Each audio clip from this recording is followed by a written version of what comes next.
Procrastination used to be a big problem for me. Now it's less so. I don't really think I procrastinate on things anymore. But I do get tired or fatigued. I get hung up on things. Things come my way in life. And I might be thrown off course, but I don't procrastinate. But I remember a few years ago, or at least when I was younger, I had a very strong pattern of procrastination. And I was just thinking about it today, especially after yesterday, where I met other people that had strong patterns of procrastination, and I thought about it. Why don't I have this pattern anymore? What's the difference? And I wanted to talk about why I think that's the case.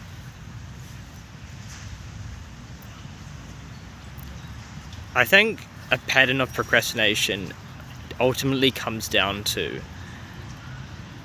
some emotion or some pattern that is stuck within you, that is continuing on a shame cycle or shame mechanism.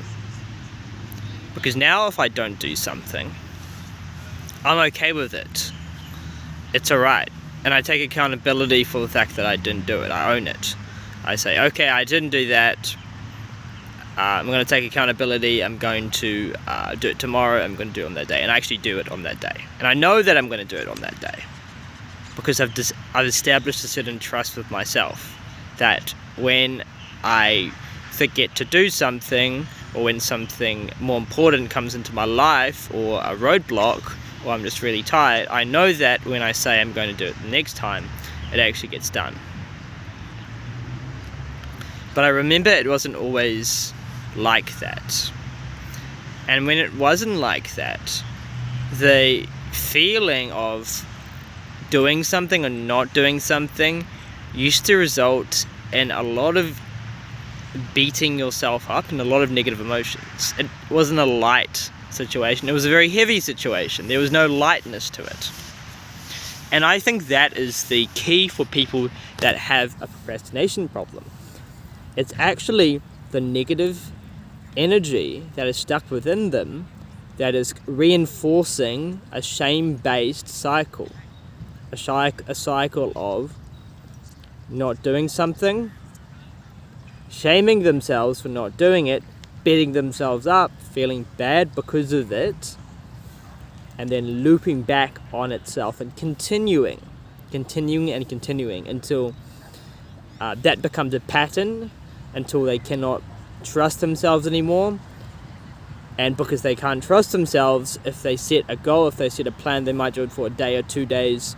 And let's say the third day, they don't do it. Something happens in their life.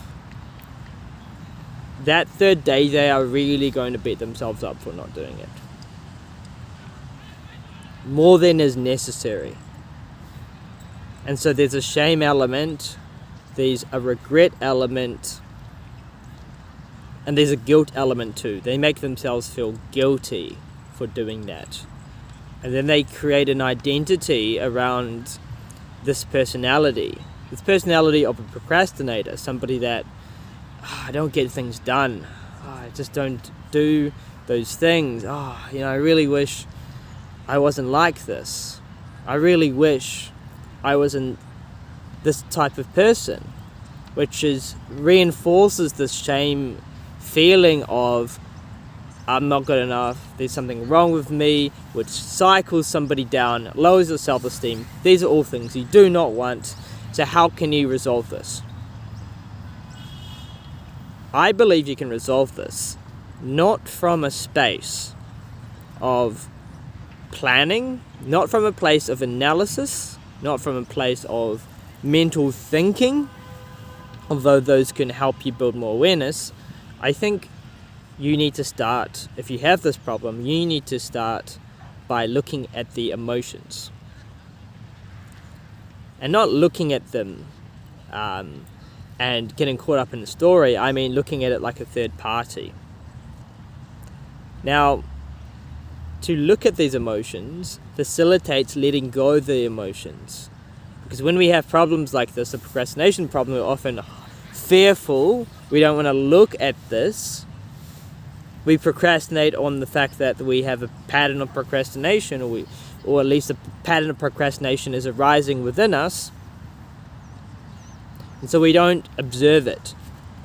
What I'm asking you to do here is a practice from the letting go method or the Sedona method. I highly encourage you guys to check this out. It's comprised of a few simple steps. The first step is to welcome the emotion. Let the emotion be here as it is. Welcome the emotion with open arms. Because when you can welcome something, when you can be a friend with the emotion, you are saying, hey, I accept you as you are. I'm not going to criticize you. I'm not going to put you down. I'm just going to allow whatever to rise. So you might notice criticism energy coming up. You might notice criticism thoughts coming up. But just remind yourself that's not you. Those are just things arising, and you allow whatever to rise, no matter how painful, to rise. Because when you can feel it, you can release it. And in the Sedona method, you can ask yourself a few different questions. The first question is, could I let this go? So you're feeling all this judgment. Just ask yourself, question, consider the possibility. Could I let this go? Could I let this go?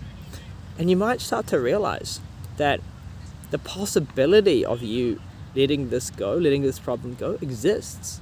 It's there. You can do this. You can let it go. Wow.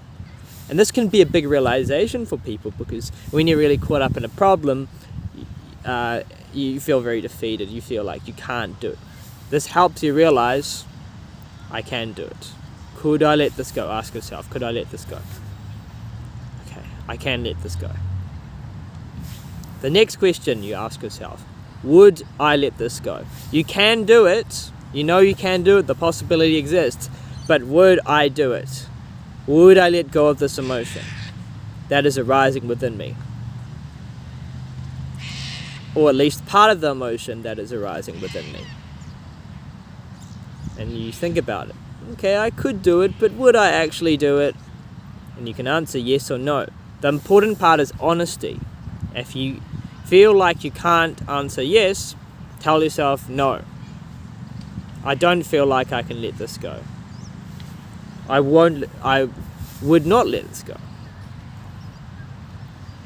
And ironically and paradoxically, that honesty which you have not been giving yourself will help to unravel that emotion.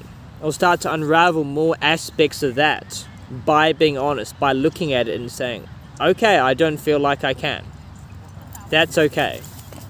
And that's more of the allowing, accepting, which breaks free of that critical judgmental pattern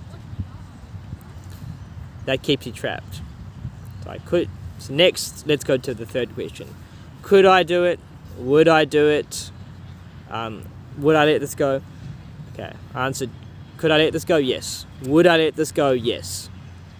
The final question, when? When would I let this go? Often we feel like, okay, I could do it, I would do it, but when? I'll let go of it tomorrow. I'll let go of it an hour from now. I'll let go of it sometime in the future. And this is more of the same avoidance. But when you can tell yourself, when you can realize the only time is the present moment, the only time you can do anything is now, the only time you can let something go is now, because that's the only time that exists. You redirect yourself back to the present moment, and you allow yourself to let go of the emotion or an aspect of that emotion as it arises. Whatever you are comfortable with. You say, would I let this go? Yes. When would I let this go? Okay, now. I choose to let go of this now. And remember, it's a choice. So that is the simple method I hope I explained where I think procrastination is coming from with people, and a simple way to break out of this pattern. I think if you can do this, it's going to really shift things for you. It's going to really shift things. And trust me on that. If you have this problem, I feel you, and I highly recommend reading the book Letting Go by David R. Hawkins, and reading the book on the Sedona method, or at least looking into the Sedona method. There are many great videos and guided releases out there, guided meditations, which go into exactly the 3-question method, which I explained to you today, but way better, because it's actually a meditation, not just me sitting in a park. So try it out, guys. Share your experiences. And if you disagree with anything I've mentioned, I'm also interested to hear, as I welcome all opinions. Catch you later.